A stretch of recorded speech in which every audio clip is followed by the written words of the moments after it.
Hello friends, welcome to my channel.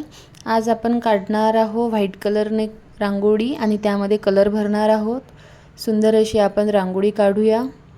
तुळशीजवळ किंवा घरात देवाजवळ काढण्यासाठी अशा सरळ आणि सोप्या रांगोळ्या आपल्याला हव्या असतात।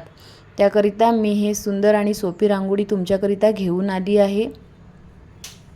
तुम्हाला जर आवडली असली तर तुम्ही सुद्धा अशी रांगोळी काढू शकता। तुम्ही याच्यामध्ये विविध प्रकारचे कलर सुद्धा भरू शकता।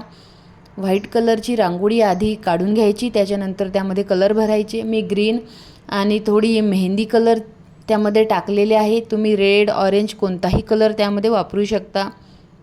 आणि मध्ये मी स्वस्तिक काढला आहे। तुम्ही त्याऐवजी दुसरी सुद्धा त्यामध्ये डिझाइन काढू शकता। तुम्हाला जर ही रांगोळी आवडली आहे तर तुम्ही प्लीज लाईक, शेअर आणि सबस्क्राइब करा। Thank you.